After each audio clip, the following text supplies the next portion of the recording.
You've heard the dreams of the tech billionaires. They have visions of colonizing Mars and the asteroid belt, of building grand space stations far from Earth, of lengthening lifespans, and maybe even eradicating aging and death, or uploading our minds into computers.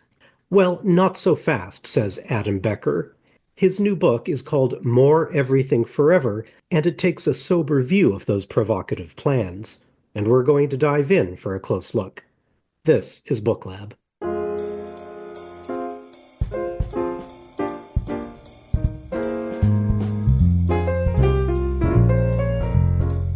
Welcome to episode 39 of BookLab, the podcast where we check out what's new in the world of popular science books. I'm your host, Dan Falk. And I'm your other host, Amanda Gefter. In his new book, astrophysicist and author Adam Becker examines the often extravagant claims made by the likes of Elon Musk, Jeff Bezos, Sam Altman, Ray Kurzweil, and others. Becker targets not only their aspirations for outer space, but also their claims about artificial intelligence, their fears over the so-called alignment problem, the need for endless growth, and more. The book's subtitle is AI Overlords, Space Empires, and Silicon Valley's Crusade to Control the Fate of Humanity. Becker has given us so much to talk about that in this episode we're focusing just on this one book. So without further delay, let's take a close look at More Everything Forever.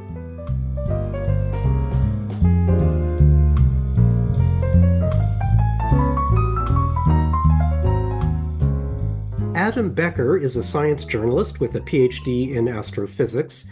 His previous book was called What is Real? We reviewed that back in episode 20, and his new book is called More Everything Forever: AI Overlords, Space Empires, and Silicon Valley's Crusade to Control the Fate of Humanity. And I think I'll just start off by mentioning this book is a bit different from the other books we've been reviewing up to this point on BookLab. Fans of pop music will be familiar with the idea of a diss track. For example, Kendrick Lamar and Drake have been sort of trading insults in their songs about each other. So these are, dissing each other in their songs. So those songs are referred to as diss tracks. So this is something like a diss book because Becker is taking issue with various books, some of which we've actually reviewed previously on BookLab. For example, Nick Bostrom's Superintelligence, episode 4, Toby Ord's The Precipice, episode 27, and William McCaskill's What We Owe the Future, episode 32. That's not an exhaustive list of the people that Becker is targeting in this book, but it gives you a sense of who he's going after. He takes issue with the tech billionaires, and I guess what you would call future-minded thinkers, because not all of them are billionaires. Some of them are professors at Oxford and that sort of thing. But yes, this book basically targets the often extravagant ideas put forward by the tech gurus, the long-termists, the rationalists, the transhumanists. We'll get into those arguments in a moment. But it's really a book. I think somebody was bound to write a book like this, just given how much attention those folks have been getting with their various Totally. claims and visions of the future. And I guess I'll just say more power to Adam Becker that it was him. I mean, maybe there'll be others, but Adam Becker is the first to write a book like this, kind of taking those folks to task. Yeah, I mean, it's like a much needed cold shower on the Silicon Valley techno utopian dream that I think has become, I mean, this is such good timing for this book. And I'm sure, well, I guess large language models were already like a thing as he was working on this because he writes about them. But, it's just getting bigger and bigger. And like the kind of rhetoric around AI and AI safety and all the stuff that he talks about in the book has only grown. So this is like the perfect time for this book to come out. And I will say, like, somebody needed to write it, but I'm glad it was him because what I was really impressed by, just as like a general thing reading this book, is he does this great job of very graciously and patiently like presenting the most generous reading of what these people are saying before he takes it down and completely like annihilates it. Like Mhm. like a lot of other people wouldn't have the kind of like patience or like good grace to do this. I Mhm. feel like he just, with each thing, he like gives, the best reading of it of like, all right, here's the best argument for, why they think they can conquer death, or here's the best argument for why we should, colonize outer space, etc. And he really takes the time to go through like what they're saying in the most generous way, and then just like at some point it takes a turn, and then he just kind of like takes it down. And I thought that was like a really, really impressive way to do it. Yeah, and maybe something we can get into later, but one thing I liked is at the end he's got a little appendix where he lists who he reached out to for an interview and then who said yes and who said no. So I mean he's very transparent about it, which I liked. I mean you can just imagine, some people would be wary of being interviewed by him once they kind of get wind of what sort of a project it is that he's working on. Of course, sure enough, some people did turn him down, but a lot of people absolutely agreed to be interviewed, and what he gets out of them is very telling and revealing. So it's well written, and he's also very transparent about how he went about it too. So just to start off with one of the examples that seems to come up again and again in the minds of these tech gurus is this idea of colonizing the solar system, colonizing Mars, maybe terraforming Mars to make it more like Earth and possibly spreading out into the depths of space beyond. So let's take Mars, for example. So Elon Musk once joked, I would like to die on Mars, just not on impact. So, okay, very amusing. But it's not just a joke for Musk. He's gone on about this at quite some length. Part of his motivation is Can we to just say that have we'd all be perfectly fine with him going to Mars and whatever happening? Um, so part of his motivation is that Mars could serve as a backup planet in case something terrible happens to Earth. We can talk about that in a moment, but so he kind of sees Mars as like, yeah, literally a kind of a backup. He's suggested that 1 million people might be calling Mars home by 2050. As we record this, it's 2025. You can put me down as saying, nope, that's not going to happen, but I could be wrong. I could be wrong.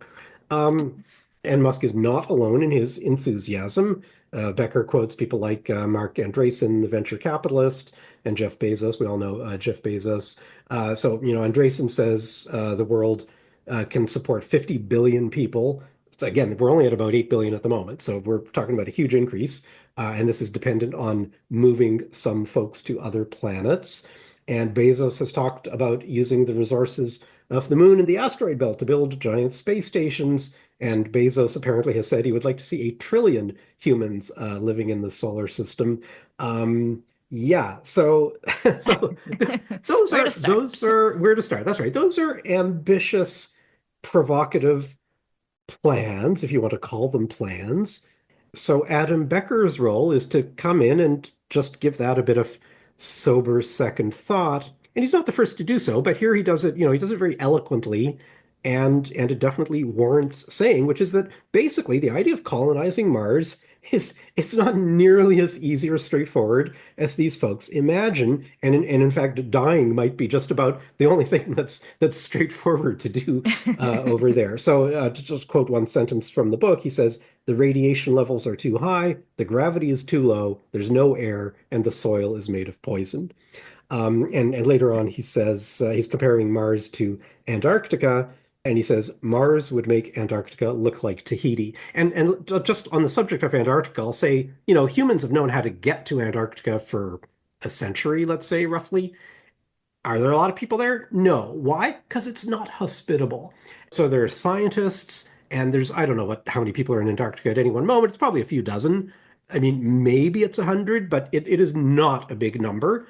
And that's a place that you can basically hop on a plane, eat snacks on the way, and get dropped off there. And then the plane comes and picks you up again a few And months there's later. still air. And there's still Yeah. air, and you're connected to the internet, and you've got people to talk to, and it's in Mars. I mean, I think it's in the Elton John song, but like it's no place to raise your kids. And basically it's absolutely horrible, and there's no air, and the gravity is some fraction of Earth's. And I mean, we've all seen the movie The Martian where the guy makes it out alive, but it's a mighty struggle. So yeah, Amanda, I mean, it's just the funny thing is Yeah. like a part of me wants to be woohoo, rah, hooray for Mars. Let's try. I'm not really old enough to remember the Apollo missions, but I certainly read about them as a kid. I thought, okay, that's cool. And after that, why not go to Mars? And then, I've seen movies like Total Recall where Arnold Schwarzenegger and his friends terraform Mars. Now, in the movie, they do it in about 30 seconds while Schwarzenegger is holding his breath. And even I know that that's unrealistic.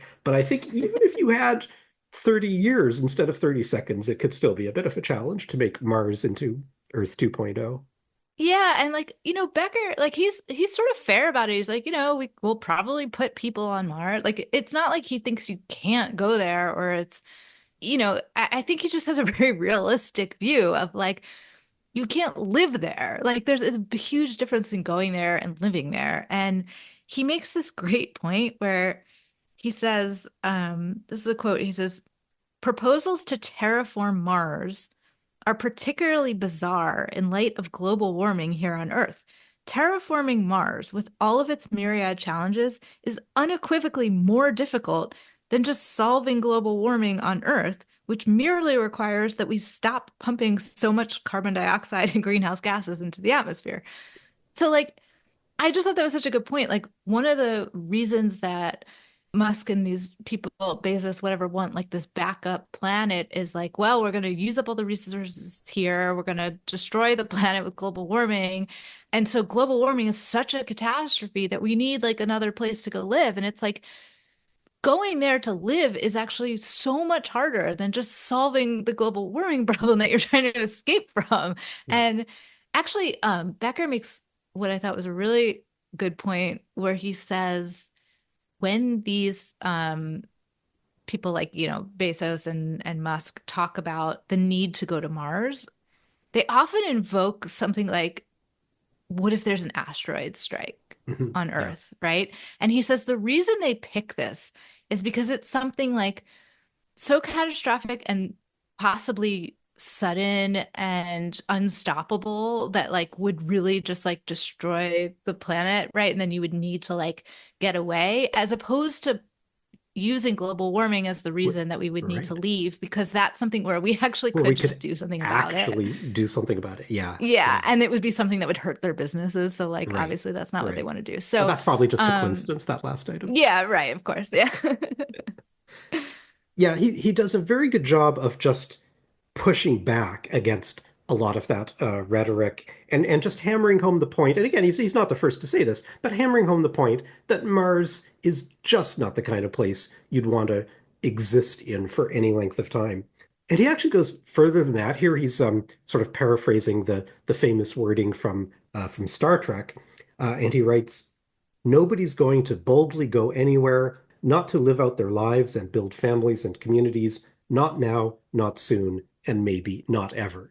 So again, this is, if you were the kind of person who used to be a kid or a teenager watching Star Trek and watching Star Wars and thinking, oh my goodness, all these adventures in space await us as a species, it can be a bit, let's say, of a downer to hear it put this way. But on the other hand, maybe that's better than buying into a fantasy that was doomed to just never be anything more than a fantasy, or heaven forbid, if it did come to fruition, you'd wish it hadn't because it was actually sort of Exactly. not what you imagined it to be. So A lot of things in this book are sort of like that, where all of these ideas like are sort of very easy to say and sound great when you say that, like, oh, we're gonna cure death and like there's not gonna be any more aging and there's like, yeah, oh yeah, we should just go live on Mars. There's like, oh, there's finite resources here, but look how many resources there are out in the rest of the solar system and beyond. And like it, they like sound reasonable when you just kind of like yeah, casually throw yeah, out these statements. And I'm sure like I've, found all of those things appealing as well. I mean, I certainly, went through like a phase early in my 20s where all the, Ray Kurzweil stuff that we'll get into and the transhumanism and whatever, like was really appealing because the idea of like, oh, like let's just fix death, like that sounds great. cross But that one off the to-do list. yeah, exactly. But yeah, it's like, oh, going and living on Mars, like sounds like a good idea. And like Becker, he says a SpaceX rocket landing on Mars at some point in the next few decades seems like a reasonable possibility. The problem is everything else in Musk's vision. Yeah. It's like Yeah. there is a Yeah. huge leap to go from like one rocket landing Yes. on Mars, which is a huge, amazing thing. But to go from that to saying we're going to shuttle millions of people and terraform the planet and create like a livable situation, like Yeah. that's just a leap that's so absurd when you Right. really And like and it dig into essentially, the details. yeah. And to do on Mars something that we could have done in Antarctica if we had felt like it over the last Yeah, 100 years, right. and it turned out that there was no reason to do it, so we didn't do it. I'm thinking of an essay that Stephen Weinberg, the Nobel laureate physicist who passed away a few years ago, he wrote an essay, I believe, in the New York Review of Books, where he was talking about this exact subject, like, should we go to Mars? What's the deal with it? What's the deal with crewed CREWED space missions in the first place? Like maybe we can just let the robots do all the work. And this was also looking back at the Apollo era of moon missions. And what Weinberg basically said was, yeah, we could go to Mars, but there's no reason to. Like, these are not his exact words, but if you had $1 trillion and you weren't sure what to do with it, going to Mars is not the way to, like, there just isn't any payoff economically, culturally, morally. Like they're just, see, he basically, I'm paraphrasing, but yes, you could go there and the astronauts could hit a few golf balls, and if you're lucky, they could come back to Earth alive, but there's just no reason to do it. Yeah, yeah. So just returning to the various groups of people that Adam Becker is kind of is rebutting or targeting in this book. So there, I mentioned the long-termists. So these are folks who prioritize the flourishing of humans who will live eons from now, and we will get into that. The so-called rationalists, and I have to admit, there are some rationalist podcasts that I was really into, and not everyone in that movement is a bad person, but Becker highlights some of the issues with that movement. The transhumanists, so these are folks who hold a variety of beliefs relating to extending human lifespans and possibly merging humanity with AI. And this sounds like, this is a diverse set of ideas, but they all have something in common. At least that's how I read it. And what they all have in common is they have, and I think this is Becker's view also, what they all have in common is a misplaced faith in artificial intelligence and where AI is going to inevitably, in quotation marks, where it is inevitably going to lead. In particular, the dawn of AGI, that's artificial general intelligence. So this is like, I don't know, C3PO or something, or, it's, intelligence that's not just good at playing Go or playing chess, but can actually do a whole whack of things at a human level. And then related to this, because the people who think that AI is going to keep on doing more and more impressive things by leaps and bounds are the people who worry about the so-called alignment problem. And we talked about that, I'm sure, in the episodes we did on Toby Ord's book and William McCaskill's book. But basically, the And alignment Techmark, problem, right? Life 3.0, did we do? that's exactly right. Yeah, almost forgot that one. That's right. So the so-called alignment problem is the fear that once computers become maybe not necessarily conscious, but once they have goals and desires of their own, that those goals will not be aligned with the goals of humanity, and that something terrible will happen as a result of that. And just to give one example, Toby Ord, in his book The Precipice that we reviewed a while back, actually says that this is the number one threat to humanity. So Toby Ord rattles off, I don't remember, like a dozen things that could spell the demise of humanity, climate change, nuclear war, blah, blah, blah, pandemics. But the big one for him was AI misalignment. So Becker Becker has a lot to say about that. The short version is stop worrying about AI alignment because it's a stupid thing to get. It's a stupid thing to worry about. Yeah. I mean, I was impressed. Like, okay, so I have strong views about this, Dan, that we've talked about many times in different ways. But Becker even, I think, is like somewhat neutral on whether he thinks AGI is even possible. Like personally, I'm putting my money on that is not a thing that's going to happen Okay, anyway. interesting, interesting. But he's not even saying that. Like he's like allowing for the possibility of AGI, but just like in a reasonable time frame and also like with reasonable issues coming up. Like he just doesn't see this worry. It's this really interesting thing, right? Where he sort of points out that like there are people who think AI or AGI is going to save us, right? It's going to solve climate change. It's going to geoengineer the planet. It's going to upload our consciousness. It's going to solve every problem we've ever had. It's going to create even better AGI, blah, blah, blah. Yeah, And yeah, then there's the people who think, oh, AGI is going to be the downfall of humanity. It's going to, get loose and take over and destroy the world or whatever. And Becker like makes a good point of essentially saying like these two views are the same view, right? Like they're both just giving so much credit to the idea of this technology. And it's like whether you think it's going to like save us or destroy us, like either way, you're giving it a whole lot of credit and yeah, like yeah. probably more credit than it deserves at this moment. And I thought that was a good point. There's another kind of weird thing about AI that just bothers me, loosely related to this, which is that the people will propose AI-based solutions to problems that AI has created. Yeah, And totally. I mean, there's many examples to that. But like a typical one would be, are your students, this would be aimed at professors, are your students using AI to cheat on their essays?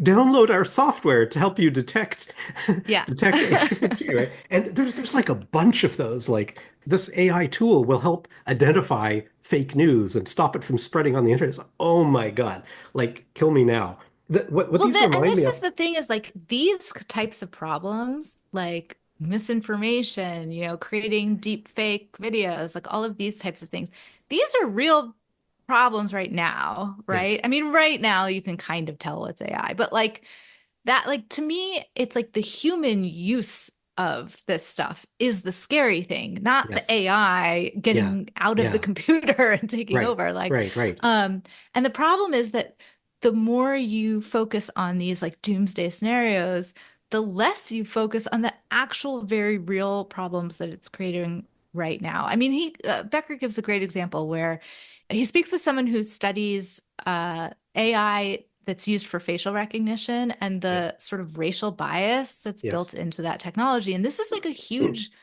problem right now where, it is not good at like distinguishing black and brown faces. People are being imprisoned for committing crimes that are just based the whole evidence is like this AI facial recognition that's terrible.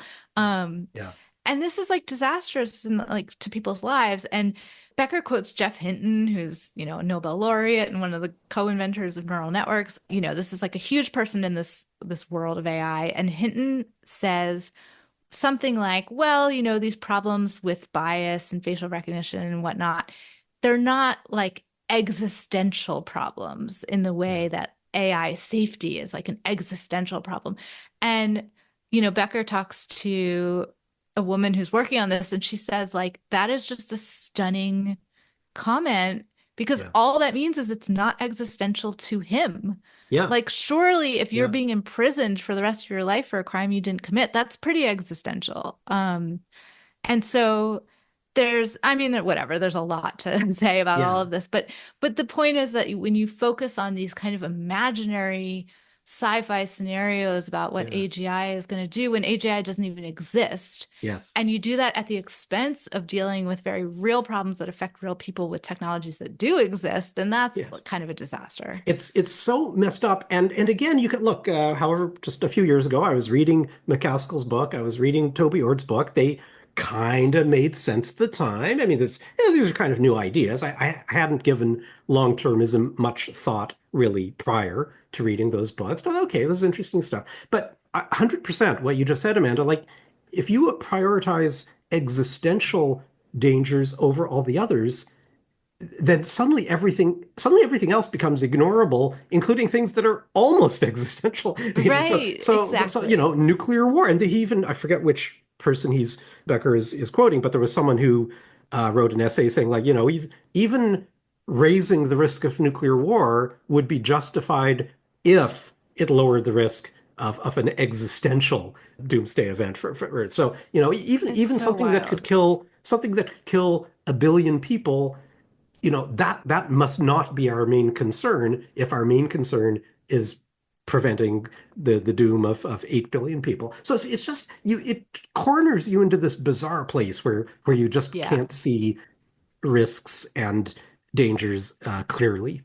And something thing that's worth pointing out is like this could just sound like kooky things that people are saying and whatever, but these are people with huge amounts of financial and political power. And so if they are saying like these are the things that we have to worry about and these are the things we don't have to worry about, that actually matters. Like it's not just, somebody's random opinion. Like these are actually, Yeah. I think he does a great job of showing how all these different groups and even like the Oxford professors and the people that you Yeah. wouldn't think of as like mattering in a socioeconomic sense, they're all Yeah. connected to a lot of these like billionaires and whatever because it's all It, funded through them.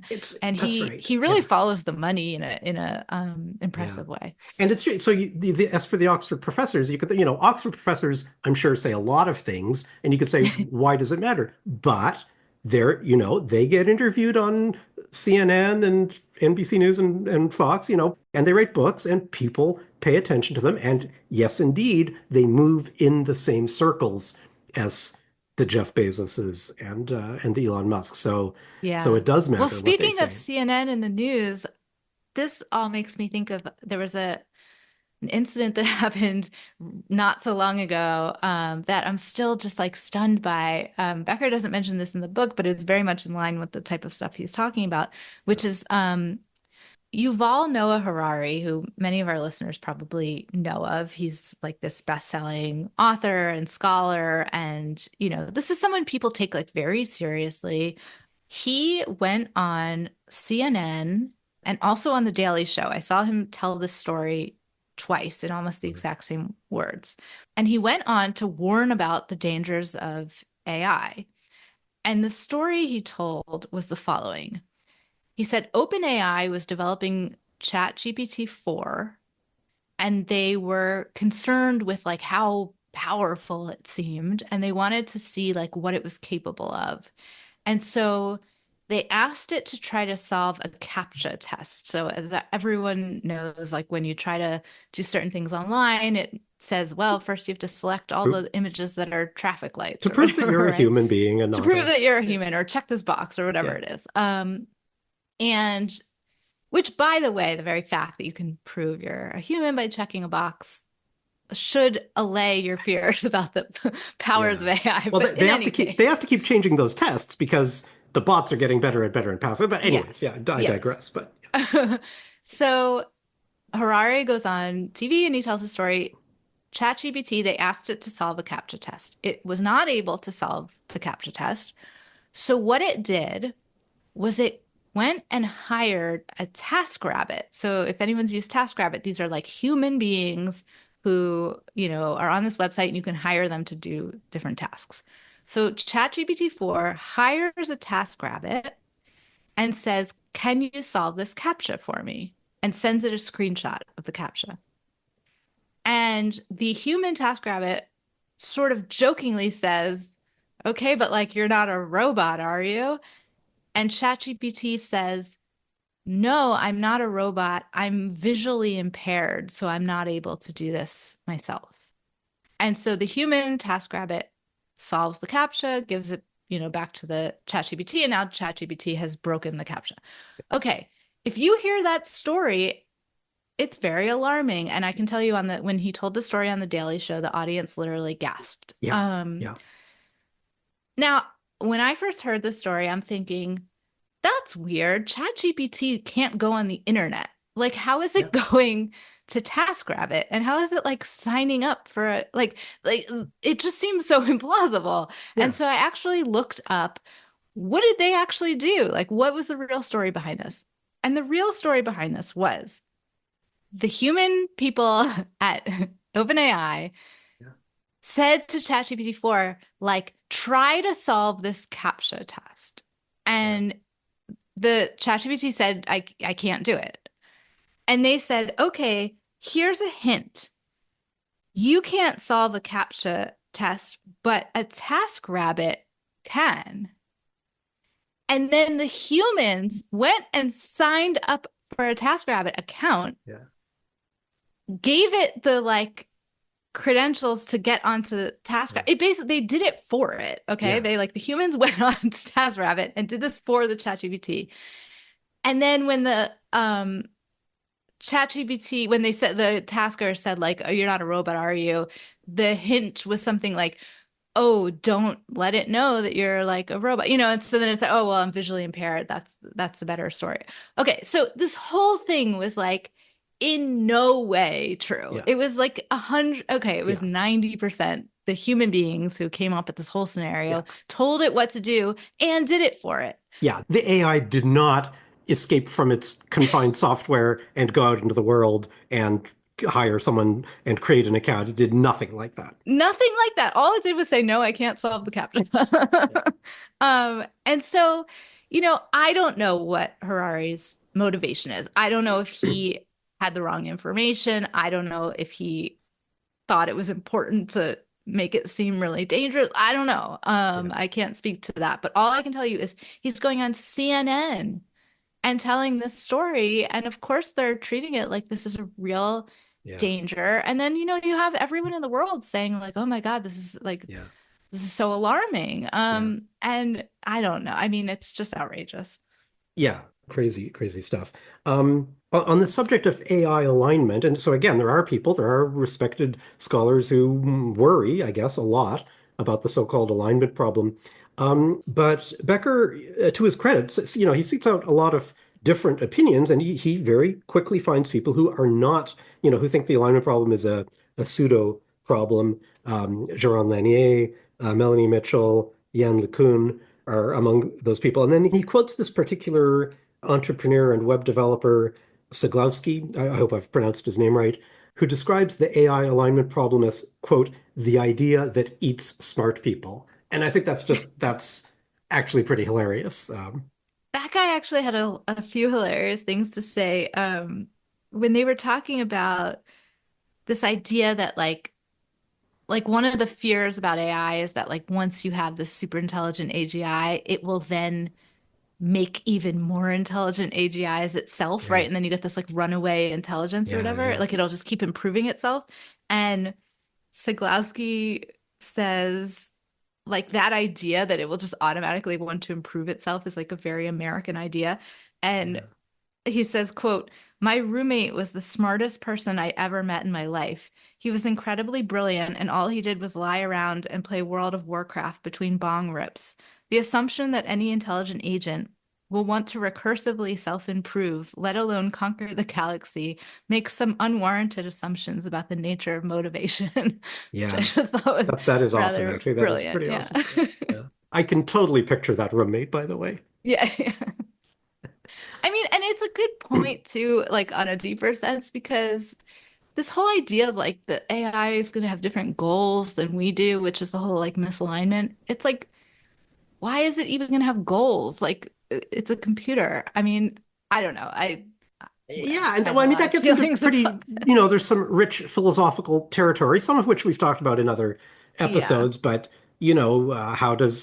how do biological organisms have goals? Well, it's complicated, right? Homeostasis, there's all this stuff, right? But nonetheless, some arrangements of matter can have goals because we've seen it happen. So, I mean, you sort of get why people worry about it, and we might not be able to get into it in too much detail, but fiction I'm sure has influenced people, right? Because you go to the movies and like I said, there's C3PO, there's HAL from 2001, and there's all these entities that clearly do have goals and objectives. So I mean, we are, how should we say, we're prepped from fiction to to entertain this idea of AIs, robots, computers, etc., that want something.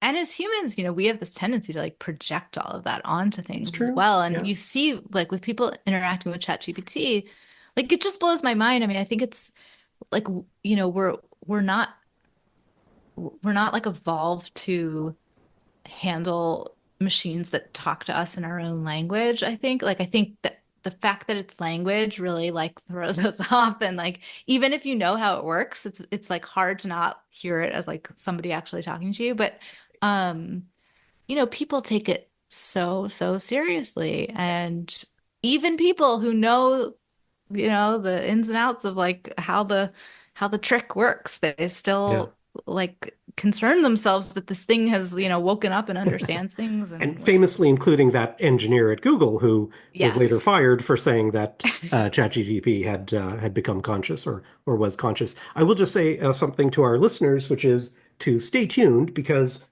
a few books, at least two, maybe three books, have come out just in maybe the last 6 or 8 months on this subject of where are the boundaries of consciousness and what is a mind and what if there are minds that are difficult for us to discern as being minds, blah, blah, blah. So, listeners, please stay tuned. Hopefully, episode 40, if things go well, but just a heads up to our listeners there. So I want to say a few more things about this idea of long-termism. As I've mentioned, this is the idea of prioritizing the well-being of people who haven't even been born yet, who may not be born for centuries, who may not be born for millennia, and putting their interests ahead of the interests of those who are alive now, of giving them, sort of equal moral weight, equal moral consideration.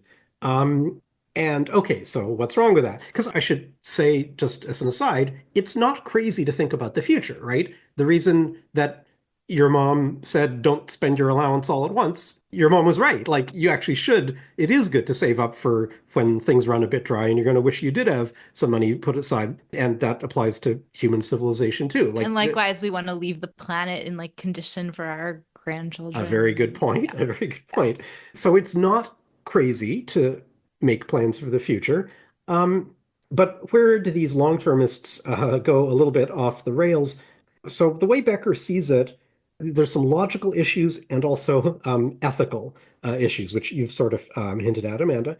So he points to this guy, Nick Beckstead, a philosopher and AI researcher who wrote a PhD thesis just about 11 years ago, which argued that this is kind of amazing, which argued that saving the lives of people in rich countries likely has more of a, how shall we say, a ripple effect that is a significance than saving the lives of people in poor countries because people in poor countries are less able to implement change.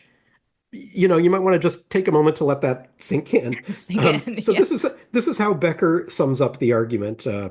Quote: in other words, the lives of people living in, say, Mozambique matter less than the lives of people living in the United States, according to Beckstead, because the people in the United States will contribute more to the glorious long-termist future in space. Close quote. Now, again, that's Becker trying to paraphrase what this guy Beckstead says, but it really does kind of highlight where things are a bit funny. I mean, look, what's actually going on in Beckstead's mind when he was writing his thesis, I can't speak to, but I can certainly say what it sounds like. And what it sounds like is not good. What it sounds like is prioritize Americans and British people and Germans and unprioritize those poor people in Africa. That's what it sounds like. And it's like if the whole reasoning is like because if you're in a rich country, you're more likely to be able to, have the resources to do something that's going to matter for more people, or whatever it is. One solution to that could be like help other countries get to a place where they can also contribute just as much change, as opposed to like the exact opposite of just like ignore all of them, and any of their needs. Or consider that maybe capitalist style Silicon Valley tech change is not like the barometer for what matters in Yeah. life. Like Yeah, yeah. that, but that doesn't even dawn. And these, So and look, I'm not some kind of socialist weirdo or anything, but I will just say that these tech bros are so immersed in the ideology of capitalism that I don't think they even know it. Like they're like fish in the aquarium. They just don't, yeah. they just live and breathe. Let's make money while we do this thing. And, exploitation of resources, blah, blah, blah, be damned, right?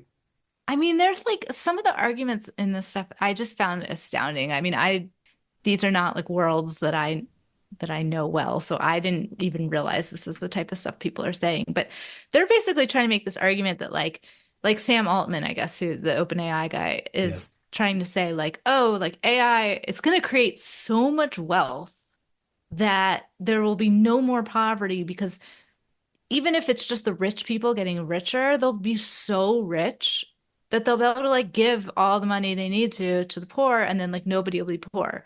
And you hear that and you go like, that's weird because these guys are already pretty rich. Like they Right? already have more money than they will ever be able to spend, and I don't see them giving it to the poor. Like there's still poverty now, so that's not like super convinced. When It's just you, these like convenient arguments that yeah. all end up somehow amazingly making these few people like much wealthier at the expense of whatever else. No, absolutely. Like there is something weird about this. Oh, there's going to be this vast, massive pool of wealth. I mean, for anyone who's walked along, say, Venice Beach in Los Angeles or Santa Monica Boulevard, or also anywhere in the world, you what you will notice, and I see it in Toronto, and I'm sure you see it in Massachusetts and everywhere, is that, oh, look, mansions, millionaires, and some of the millionaires are probably billionaires, some of them, massive, massive wealth.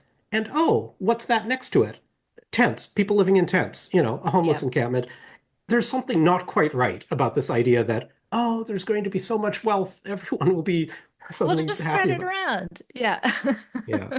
And I think kind of related to all of this is that in these visions of the future and these visions of, what AI is going to do for us and where this is all leading, Becker cites various people who sort of imagine kind of a race of AI super beings, or and there's this real focus on intelligence. I mean, whatever that is, right? It's a famously controversial subject. Was Deep Blue intelligent when it beat Gary Kasparov? People can debate these things, but this emphasis on intelligence and this idea of kind of like I mean, even the terminology is automatically problematic, like this, superior race or something. So Becker calls this out, right? And he says, this is effectively like warmed over white supremacy. And at a certain point, there are things that, sort of remind him of eugenics. He says, quote, none of this is surprising. It's sad and horrifying, but predictable. The tech industry is rife with racism. So, I'm sure people can debate how much racism there is, because I think you'll find racism in a lot of industries and projects and endeavors. But I think Becker, I think he has a fair point here. Yeah, I think he has a fair point. And, it's worth saying, it's not like he's saying, oh, I don't like these ideas for various political reasons, and therefore, we shouldn't take them seriously. He's saying, like, these ideas don't make any sense, Yeah. even logically or scientifically. Like, they already, like, don't make sense. And on top of it, they're racist and, No, absolutely. and Because whatever. you could imagine someone writing a much weaker book saying, as a socialist, I object to the ideas of these billionaires because they're billionaires. But this isn't like that Exactly. at all. It's Right. And then you'd it's have people very, being like, well, just because you don't like AI yeah, doesn't just mean because you it's don't not like it. coming. Yeah. And Becker's But like, you're right. not only do I not like it, but also it's not coming. Like, Yeah, I mean, as with the Mars stuff, he finds the logical flaws in a lot of these arguments. yeah. I mean, here's one I'll point out because I think this is important. There's this idea behind all of this, and a lot of this comes from Ray Kurzweil originally, of exponential growth, right? Yeah, Kurzweil's been yeah, talking about this forever, that yes, technology advances exponentially, and that the thing about exponential growth is that it happens very quickly. And in the beginning, it's hard to notice, right? yes, So if you think of, I think Becker gives the example of like COVID, like the very first days of COVID, where you're like, oh, there's one guy in Boston and a few people in Seattle, and whatever. You hear like a few cases, and it's like hard to imagine that, a week later or whatever, it could be a situation where you have to like shut things down. So but that's how exponential growth works, right? It yeah, grows very, very, very fast. And so it can sneak up on you. And so, like in fairness to Kurzweil, he says, if things are growing exponentially, these technologies really can sneak up on you. And if it was true that, AI, let's say, was going to grow exponentially, then you should be alarmed, even though it seems like, oh, it's not that smart yet or whatever. But like if it really was going to grow exponentially, that would be alarming. But Becker really carefully and successfully takes down this argument for exponential growth. And he says, look, like Kurzweil will say, for example, it took 5,000 years for us to go from a horse-drawn cart to a car. Yes. But it only took 100 years to go from a car to landing on the moon. Yes. Okay, so that seems like exponential growth. Yeah. Likewise, it took 2,000 years to get from homing pigeons to the telegraph, but it only took 130 years to go from the telegraph to the internet. So you can take these kinds of examples and you say, whoa, like that is a major speed up. But what Becker really shows is that the argument he gives is that Kurzweil is confusing a logarithmic view of history for an exponential trend. And the idea is essentially when you look in retrospect, you can pick these kind of milestones that then like make it look like an exponential curve. But when you're moving forward in daily life, there's a zillion other developments that are happening. And if you really take them all into account, it doesn't look exponential, it looks linear. It's just like a sort of selection bias that we have when we look back on things and you cherry pick it like relative to the thing that you're trying to account for now, but it's not like that's where the world was inevitably going. You know what I mean? And so he talks about like Moore's law because this is the Yes. classic example of exponential growth, right? Yeah. It was that the number of transistors that you could fit on a computer chip was supposed to double every year. Okay, Moore's law, it is still true in a sense. The number of transistors per chip is still doubling, but it's kind of a cheat because the idea was supposed to be they're doubling because they're getting smaller by half every time. Um, and really they're doubling, the number is doubling because they're being stacked vertically now and not Yeah. just like flat Yeah. on one chip. So it's like they're Yeah. not really getting that much smaller every year. Yeah.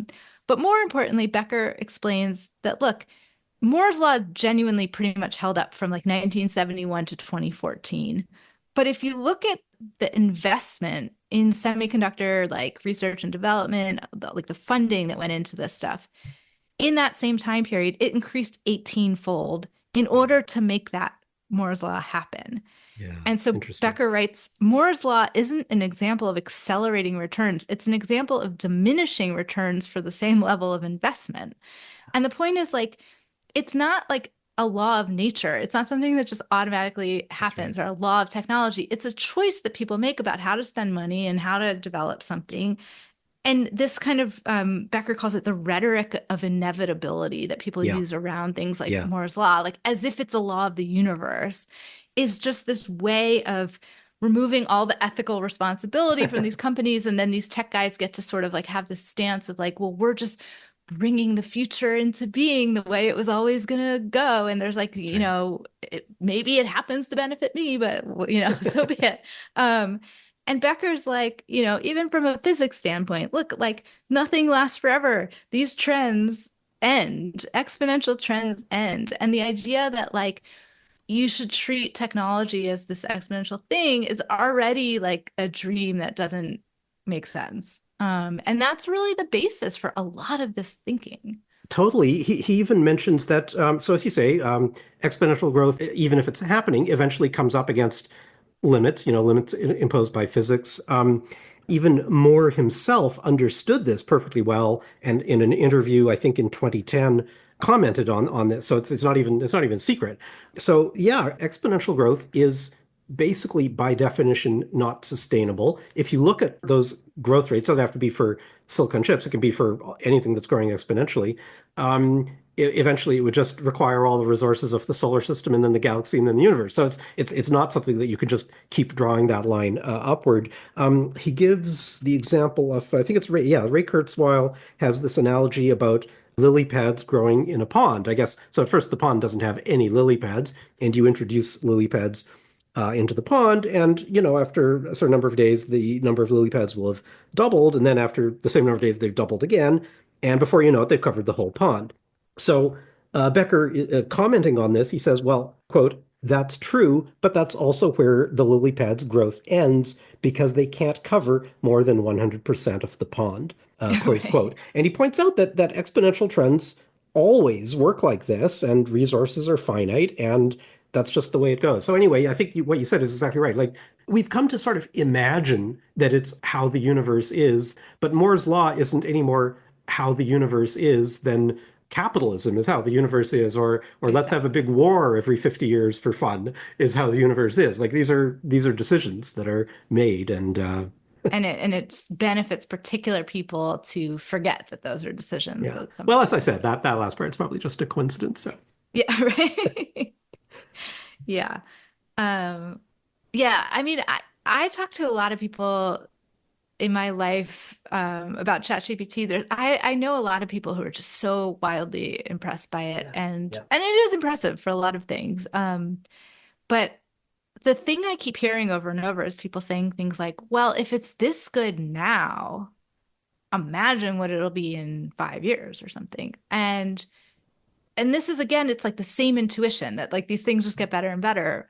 But it's actually a really flawed intuition. Like there's no good reason to think that ChatGPT in particular would get better. Like this is a technology that's been trained on essentially all of the text ever produced in human history. So a few more years of data is not going to make any difference.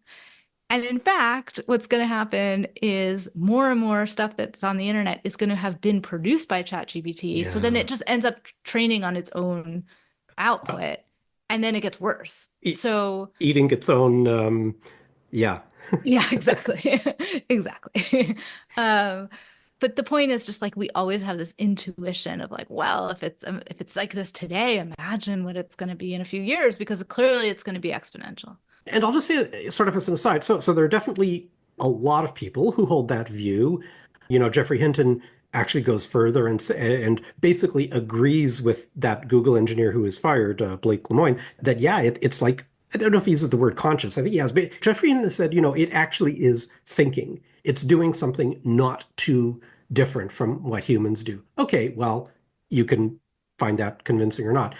There are a lot of people pushing back. And one of the I don't know that he's mentioned in Becker's book, but Gary Marcus, this would be a familiar name for people who follow this kind of stuff. But if you poke around the internet, you'll find Gary Marcus's views on this. And wow, like it's opposite of Hinton. It's like no, they don't know anything, and they're getting worse. So as you said, soon ChatGPT will be taking us its input data, stuff that it itself has previously put as output. Even, by the way, Google searches are getting worse. I mean, they just are. Yeah. Like over about the last year, Google searches have become less reliable. So just assuming that the tech gets better and better and better, I think Cory Doctorow, the science fiction writer, has also expressed this view. Like, yeah, don't count on it just getting better and better because today it does something that would have been seemed miraculous 5 years ago. Like, we don't know what direction this stuff is going. Yeah. And I mean, a lot of the talk around this reminds me, and Becker talks about this a bit in the book about like the hype that was surrounding nanotechnology, which was the other thing Kurzweil was really Yeah. pushing back in the day. And I remember like in the early 2000s, there wasn't like a chat GPT type of like mass market product from nanotech. So it didn't have the same cultural impact that AI is having at the moment. But among people like investors and venture capitalists and whatever and scientists, there was this immense hype about nanotechnology that we were going to have these like desktop nano factories that would essentially like 3D print any object out of the raw material of just like individual atoms. So you could like literally create any material you wanted. You could like make a diamond, you could make a atomic bomb, you could make food, you could make literally anything for free because you could just feed it like dirt or mud or anything that has atoms and it Well, would like just the use those replicator atoms. on Star Trek, basically. Exactly, exactly. And exponentially thinking, it would also build more nanofactories. And so Oh. the whole idea was like, oh, once we have this capability of, building things atom by atom, this is going to be the end of poverty. This is going to be the end of hunger. Everyone is going to have anything they want, like material objects, like they're just going to be free. And, we're going to live in this like utopia. And this is like on the way any moment and people don't see it coming and blah, blah, blah, blah. And it was very similar language to like what's Yeah, going on in AI. And like, here we are. And like, where's my nano factory? yeah, yeah. this is an aside, so I've told you this. I don't know that I ever said it on an episode of BookLab, but about a decade ago, the American Association for the Advancement of Science held its big annual meeting in San Jose, California, very close to the heart of Silicon Valley and all that. And as you walk around downtown San Jose, you see all these banners up on the light posts and utility poles, banners that say San Jose, the city of innovation and where innovation happens and stuff like that. And and you look to your left and you look to your right and you see people begging for spare change and, living on the street. And I'm thinking, well, could you maybe innovate your way out of this before we devote $1 trillion to this other weird thing? And anyway, so I mean, I know that's a easy point for me to make, but like No, but there's it's an something. important point because similar to like when these transhumanists in the book are talking about, oh, we're gonna like cure death because you'll just have nanobots that like go through your body and like fix everything and the AI will know what to do and blah blah blah blah. It's like really like can we cure cancer first or like how about the common cold or like Yeah, tinnitus or like yeah, you know what I mean? yeah. Like really like we're gonna cure death? Like we haven't cured anything. Or as Like a bare minimum step, stop telling people not to take the measles vaccine. Like, yeah, right, exactly. in the Like the case of leap diseases from that we've already cured, can we not undo? exactly. Yeah, I mean it's just amazing. And the same with tech. Like you know, my husband's like a software engineer and we always like joke when people talk about these sort of like big dreams about tech. We're like, have you ever used anything? Like, have you Yeah, tried to do yeah, anything? Like, yeah. nothing works. Like, That's right. I That's mean, to right. be fair, like, we're recording this over the internet and, there's impressive technology, but there's also a lot of things in your daily life that like should work better than they do. And you Yeah. need humans going around with like tools and wires, fixing things. And the idea that like it's just going to be this disembodied AI that's going to like take over and do everything and solve death is like such a leap. It's just unbelievable. Yeah, yeah, totally. Um, Towards the end of the book, Becker makes this point. I know I mentioned earlier, like Star Trek and Star Wars, but these science fiction influences kind of figured prominently in the early lives of most of these people. In fact, on both sides, like the people that Becker is taking to task, but almost certainly Becker himself and the folks on Yeah. the other side, whether you're Gary Marcus or you or me or whoever. Because these shows and movies have been hugely influential.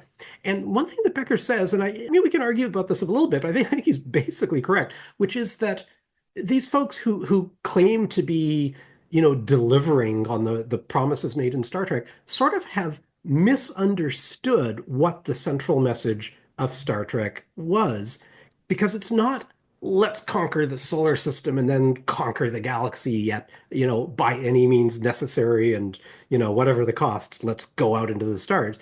The message is, can we perhaps try to get along? Can we treat each other as decent beings worthy of respect and kind of build a better universe or a better planet? And yeah, I mean, what can I say? Like, I grew up with these shows, and of course it would be cool to go to Mars, and of course it would be cool to go to the moons of Jupiter, and then who knows where. But that's not exactly what Gene Roddenberry and the Star Wars, and George Lucas. It's not exactly the message is, get out there at any cost. It's the message is more subtle, and I think Becker sort of makes a good point that possibly some of these tech gurus have kind of missed some of that.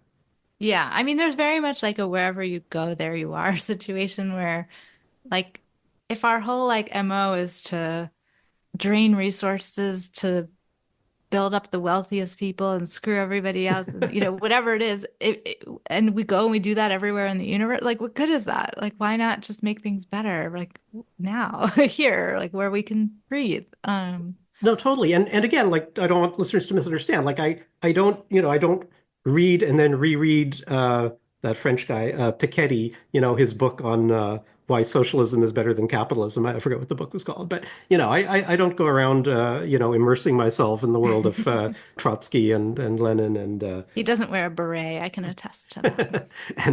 and Karl Marx. I spend money and try to buy things and whatnot, just like everyone else in the Western world. But um, one of the things that Becker is very clear about, I mean, he sort of says it explicitly at the end of the book, but it's sort of implied throughout, which is that do we really want to just put the billionaires in charge of everything? Like, must the billionaires be in charge of making all the important decisions for humankind? Or just maybe, as wacky as it sounds, just maybe ordinary folks should also have a voice in where things are heading? Yeah, and you know what? The fact that they're billionaires actually does seem to matter here because part of the idea that Becker gets across is like these kinds of dreams of, not having to die, not having to get sick, being able to live forever as a Oh, totally. disembodied consciousness uploaded Yeah. into the cloud, all these things transcending the limits of our material resources, of our biology, of everything. It's first of all a very religious impulse. Yeah. And when you have a scientific worldview that most of these people have where they're not religious, it can get like sort of those religious tendencies can kind of get like No, totally. It's like you're bringing shuffled in, into. absolutely, bring them in through the back door. Absolutely. Exactly, exactly. And so you have these needs and then you kind of create these like fantasies. But it's particularly sort of pernicious when it comes to billionaires because it's precisely the things that money can't buy. Money cannot buy you out of death. Money cannot buy you out of sickness. Money cannot buy you out of the finitude of existence and life and resources and the planet. Yeah. And I think there's, when you have people with this much sort of money and entitlement, almost like an understandable level of entitlement, like these are people who have literally been able to get whatever they want. Yeah. It's like it doesn't compute that there's something that they can't have. And so these are the only things that are left. If you're a billionaire, you No, can have that's right. anything you want. These are the things that are left. And if you want to still reach for something, these are the things you're going to reach for. And psychologically, that might make perfect sense and it might be understandable even. But when you're creating policy and influencing politicians and all of the stuff that are actually going to have major political and socioeconomic ramifications for everybody, Yeah. you know, that psychology is sort of like not enough, And it might be understandable, but it's not advisable. no, totally. And just to sort of turn it the other way around, like, who are the sorts of people who go around wondering about, the fate of humankind in a trillion years, or whether death can be vanquished? And it's exactly what you said. Like, ordinary folks are in no position to have that as their first concern. Yeah, it's the kind of thing that you might worry about if you're a multi-billionaire and have five yachts, and then you might worry about that other stuff. If I was to ask people at Union Station in Toronto what their biggest concerns were, I'm pretty sure they wouldn't bring up like defeating Cryonics death. and Yeah, upload. I'd like to upload my mind into the cloud for.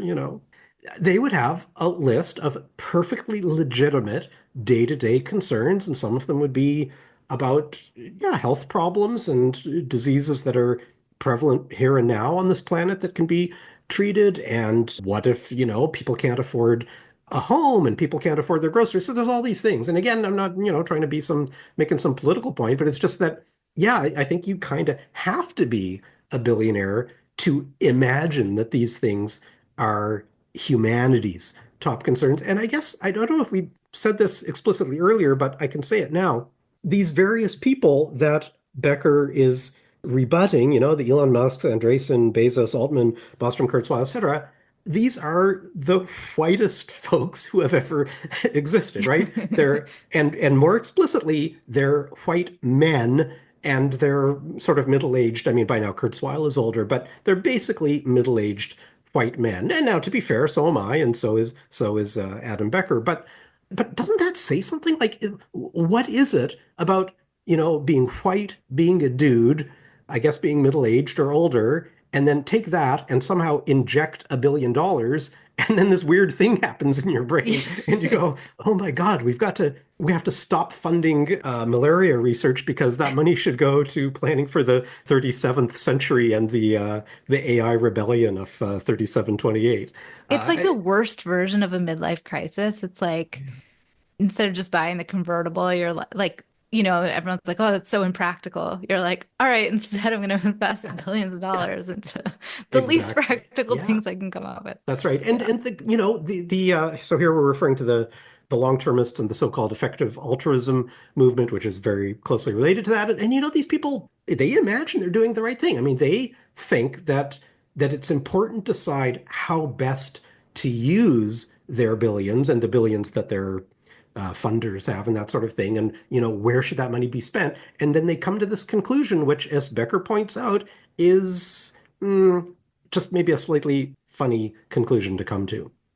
Yeah. Yeah. I mean, and it gives them this sense, this comes across very strongly in the book as well, like that they have this sense of like they're going to save the world. They're going to save humanity. I mean, this is like going back to like if you ever watched the show like Silicon Valley, like, Oh, I never did, which like from the unfortunately. very beginning was like a satire of this whole Silicon Valley concept that like, oh, we're gonna make all this money, but it's gonna save the world. And it's like this fantasy of like they get to be the hero in the story. And the really ironic part of it is like, these people have the amount of money that they kind of could be the hero in the story if they actually applied it, to things that would really help people. But instead it's like, they want to be the hero to the 10 quadrillion people that are gonna take over the rest of the universe. And Yeah, it's yeah. a very over the top fantasy. In any case, overall, I just would say, if it's not clear, this is a very scathing, very funny, very fearless, but I think important book. Very well reasoned and very critical for the moment that we're in. Yeah, and you said it's scathing. I think it is, but I want listeners to understand it's not mean-spirited. He gives these people's ideas a fair shake to the extent that they deserve being given a fair shake. And it is a nuanced book, and there's lots of references and footnotes. But yeah, it's a book that, as I said at the beginning, I think it's a book that somebody had to write because these tech folks have been putting out pretty wacky ideas for a few decades now, and it's just too easy to sit there, watching them being interviewed on CNN or wherever and going, "Oh yeah, okay, that's cool." And something like this, a kind of a sober judgment on some of these ideas was the time was right for this. So this is definitely a book that I would recommend. Again, the title is More Everything Forever, and the author is Adam Becker.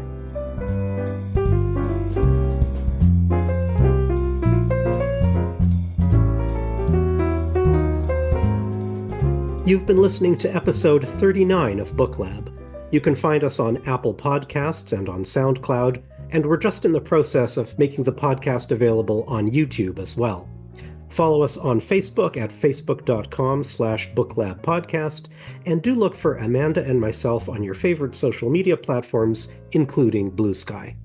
Thanks for listening, and we'll see you next time on Book Lab.